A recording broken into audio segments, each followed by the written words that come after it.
തിരുവനന്തപുരം ബാലരാമപുരത്തെ മതപഠനശാലയിൽ വിദ്യാർത്ഥിനി മരിച്ച സംഭവത്തിൽ ഗുരുതര ആരോപണങ്ങളുമായി കുടുംബം.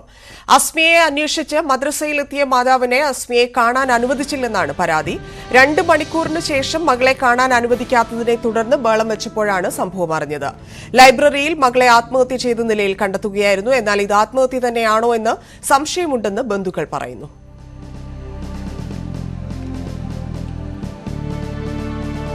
ഐശ്വര്യ അനിൽ ചേരുന്നു. ഐശ്വര്യ, ഇത് ബന്ധുക്കളുടെ സംശയമുണ്ട് ആത്മഹത്യയാണോ എന്നുള്ളത്. മറ്റൊന്നൊരു മതപഠന സ്ഥാപനത്തിൽ ഇത്തരത്തിലുള്ള സംഭവങ്ങൾ ഉണ്ടാവുന്നു. മുമ്പും ഇതുപോലുള്ള വാർത്തകൾ വന്നിട്ടുണ്ട്. എന്താണ് സംഭവിച്ചത്?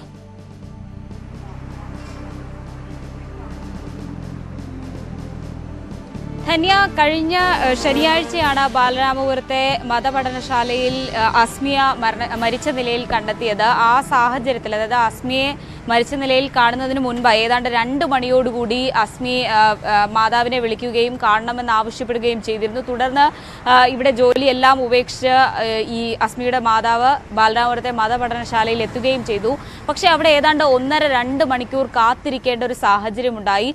അസ്മി കുളിക്കുകയാണെന്നാണ് അവിടെ എത്തിയപ്പോൾ ഇതിന്റെ മതപഠനശാലയുടെ അധികൃതർ അറിയിച്ചത്. പക്ഷേ 2 മണിക്കൂർ കാത്തിരുന്നിട്ടും മകളെ കാണാനാകാത്തതോടെ അവിടെ അവർ ബഹളമുണ്ടാക്കുകയും ചെയ്തു. തുടർന്നാണ് ലൈബ്രറിയിൽ, അതായത് കുളിക്കുകയായിരുന്നു എന്നാണ് ആദ്യം അധികൃതർ പറഞ്ഞത്. തുടർന്ന് ലൈബ്രറിയിലാണ് മകൾ ആത്മഹത്യ ചെയ്ത നിലയിൽ കണ്ടെത്തിയത്. പക്ഷേ അവിടെ എത്തിയപ്പോൾ കണ്ട സാഹചര്യങ്ങളൊക്കെ ദുരൂഹതയുണ്ട് എന്നുള്ള ആരോപണമാണ് ഇപ്പോൾ കുടുംബം മുന്നോട്ട് വെക്കുന്നത്. അതിലവർ ഉറച്ചു നിൽക്കുകയും ചെയ്തു. നിലവിൽ ഈ ഒരു ബാലരാമപുരത്തെ പോലീസാണ് ഈ കേസ് അന്വേഷിക്കുന്നത്. ഈ അന്വേഷണം തൃപ്തികരമാണ്. പക്ഷേ ഈ കാര്യത്തിൽ ഒരു വിശദമായ അന്വേഷണം വേണം. എന്ത് സാഹചര്യത്തിലാണ് മകൾ ആത്മഹത്യ ചെയ്തതെന്ന് അറിയണം. ആരുടെയെങ്കിലും മാനസിക സമ്മർദ്ദം ഉണ്ടായിട്ടുണ്ടോ? ആരെങ്കിലും അത്തരത്തിലുള്ള സമ്മർദ്ദം ചെലുത്തിയിട്ടുണ്ടോ? ഈ മദ്രസയിൽ അത്തരത്തിൽ എന്തെങ്കിലും പ്രശ്നങ്ങൾ ഉള്ളതായിട്ട് ഈ അസ്മിയ നേരിട്ട് വീട്ടുകാരോടോ അല്ലെങ്കിൽ ഫോൺ വഴിയോ ഏതെങ്കിലും തരത്തിൽ ഇത് അറിയിച്ചിരുന്നോ?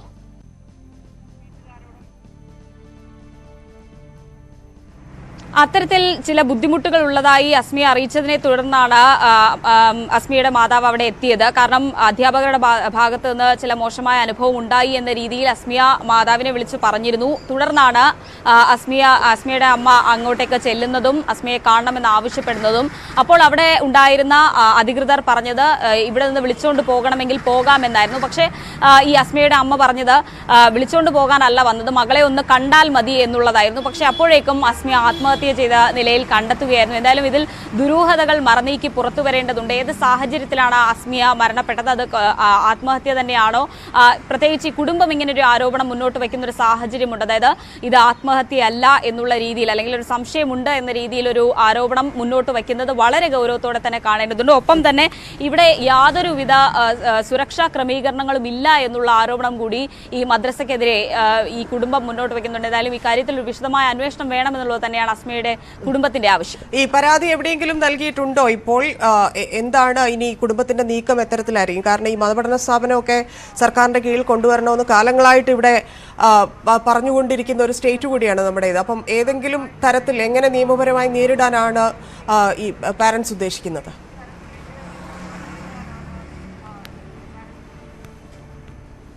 ധന്യ, നിലവിൽ പോലീസിന്റെ അന്വേഷണം പുരോഗമിക്കുന്നത് കൊണ്ട് തന്നെ ആ ഒരു അന്വേഷണം പുരോഗമിക്കട്ടെ, അതിൽ അന്തിമ തീരുമാനം ഉണ്ടാകട്ടെ എന്നുള്ള നിലപാടിലാണ് കുടുംബം. പക്ഷേ അസ്മിയയ്ക്ക് നീതി ഉറപ്പാക്കാനായി ഏതറ്റം വരെയും പോകും, എന്ത് നിലപാടും എടുക്കും എന്നുള്ള ഒരു കാര്യത്തിൽ അവർ ഉറച്ചു നിൽക്കുന്നുണ്ട്. കാരണം അസ്മിയയ്ക്ക് നീതി ഉറപ്പാക്കണം. മറ്റൊരു കുട്ടിക്കും ഇത്തരത്തിലുള്ള അവസ്ഥ, മതപഠനശാലയിൽ ഇത്തരത്തിൽ ആത്മഹത്യ ചെയ്യേണ്ട ഒരു അവസ്ഥ ഉണ്ടാകരുത് എന്നുള്ളത് തന്നെയാണ് അസ്മിയയുടെ കുടുംബത്തിന്റെ ആവശ്യം. അതുകൊണ്ട് തന്നെ അസ്മിയയ്ക്ക് നീതി ഉറപ്പാക്കാനായി പോലീസിന്റെ സഹായം തേടുന്നുണ്ട്. പോലീസിന്റെ അന്വേഷണത്തിൽ അവർ തൃപ്തരാണ് എന്ന് തന്നെയാണ് നിലവിൽ മനസ്സിലാക്കുന്നത്. ഇനി വരും ദിവസങ്ങളിൽ അന്വേഷണത്തിന് ശേഷം മാത്രമേ കൂടുതൽ നിയമ പോരാട്ടങ്ങളുമായി മുന്നോട്ട് പോകേണ്ടതുണ്ടെങ്കിൽ അവർ അതുമായി മുന്നോട്ട് പോകുമെന്ന് തന്നെയാണ് ഈ ഘട്ടത്തിൽ മനസ്സിലാക്കുന്നത്. ശരി, നന്ദി ഐശ്വര്യ. എന്തായാലും കൃത്യമായ നടപടിയിലേക്ക് കടക്കുമെന്ന് പ്രതീക്ഷിക്കുന്നു. ഈ അധ്യാപകർ തുടർച്ചയായി ഇത്തരത്തിൽ പീഡിപ്പിച്ചും ഉപദ്രവിച്ചുമൊക്കെ രക്ഷപ്പെട്ടു പോകുന്നുണ്ട്. ആ അവസ്ഥ ഈ കേസിൽ ഉണ്ടാകാതിരിക്കും എന്ന് പ്രതീക്ഷിക്കാം.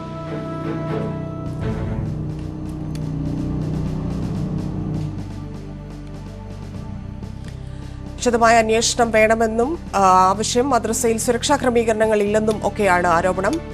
ഈ കുട്ടി നേരത്തെ ഇത് വീട്ടുകാരെ അറിയിച്ചിരുന്നു. അതുപ്രകാരം വീട്ടുകാർ എത്തിയപ്പോഴാണ് ഉസ്താദും മദ്രസ അധ്യാപകരും ഉപദ്രവിച്ചുവെന്ന് ഉടൻ രക്ഷിക്കണമെന്നൊക്കെ ഈ പെൺകുട്ടി വീട്ടുകാരെ അറിയിക്കുകയായിരുന്നു, പൂട്ടിയിരിക്കുകയായിരുന്നു എന്നൊക്കെയുള്ള സന്ദേശമുണ്ടായിരുന്നു എന്നുള്ള വിവരങ്ങളും ലഭിക്കുന്നുണ്ട്.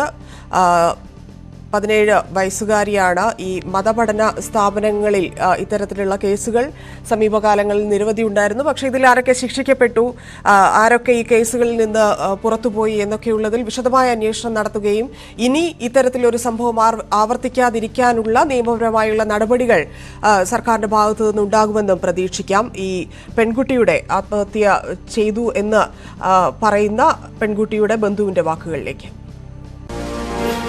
മകളെ കാണാൻ വേണ്ടി താല്പര്യപ്പെട്ടപ്പോൾ അകത്ത് നിന്ന് ഉസ്താദുമാർ ആ സമയത്ത് കാണിച്ചു കൊടുക്കാൻ സമയമെടുത്തിട്ടില്ലായിരുന്നു. ഈ അമ്മയുടെ അമ്മയും ചോദിക്കുമോ എൻ്റെ മകളെ എങ്ങൊന്ന് കാണിച്ചതാന്ന് ചോദിക്കുമ്പോൾ ദൂരെ മകളെ കാണിച്ചു കൊടുക്കുന്നില്ല. അമ്മയുടെ അമ്മ അകത്തോട്ട് ചാടി സൗണ്ട് ഉണ്ടാക്കി കയറിപ്പോയി. എൻ്റെ മകളെ അന്വേഷിച്ച് പോകുന്ന സമയത്താണ് മകൾ തൂങ്ങി നിൽക്കുന്നൊരു വ്യവസ്ഥ ഈ അമ്മയുടെ അമ്മ കാണുകയായിരുന്നു. എന്തു കാരണം കൊണ്ടിട്ടാണ് നിങ്ങൾ ഈ ബോഡി അഴിച്ചു താഴെ ഇട്ടു എന്ന് പറയുന്നുണ്ട്, എന്തുകൊണ്ടാണ് ആ സ്ഥാപനത്തിൻ്റെ ആൾക്കാർ ഹോസ്പിറ്റലിൽ കൊണ്ടുപോയില്ല? ഫസ്റ്റ് സ്റ്റേജ് എന്ത് കാരണത്തിൽ കൊടുത്തിട്ടില്ല? എന്തുകൊണ്ട് അത് ഹോസ്പിറ്റൽ സംബന്ധം അന്വേഷിച്ചിട്ടില്ല? ഇതാണ് നമ്മുടെ ഇത്. മകൾ കുളിച്ചുകൊണ്ട് നിൽക്കുക എന്ന് പറഞ്ഞ് ഞങ്ങൾ ഇതും വെയിറ്റ് ചെയ്തിട്ടാണ് 1.5 മണിക്കൂർ ഇങ്ങനെ പുറത്ത് നിൽക്കുന്നത്. ഈ അകത്ത് എൻ്റെ മകൾ ഈ കുളിമുറിക്കകത്തിരുന്ന് എൻ്റെ മകൾ എങ്ങനെ ലൈബ്രറിക്കകത്ത് വന്ന് ഈ തൂങ്ങിയ വ്യവസ്ഥയിൽ നിൽക്കുന്നു? ഞങ്ങൾക്ക് ദുരൂഹതയുണ്ട്, അതൊന്ന് അന്വേഷിക്കണം. രണ്ടാമത്തെ വിഷയം, ഞങ്ങളുടെ മകൾ ഇതുപോലെ ബോഡി കൊണ്ട് സ്വന്തം അമ്മ മകളെയും കൊണ്ട് മടിയിൽ വച്ച് ഓട്ടോറിക്ഷയുടെ മടിയിൽ വച്ച് ഇങ്ങനെ ഓരോ സ്ഥലങ്ങളിൽ ചോദിച്ചു പോവാണ്.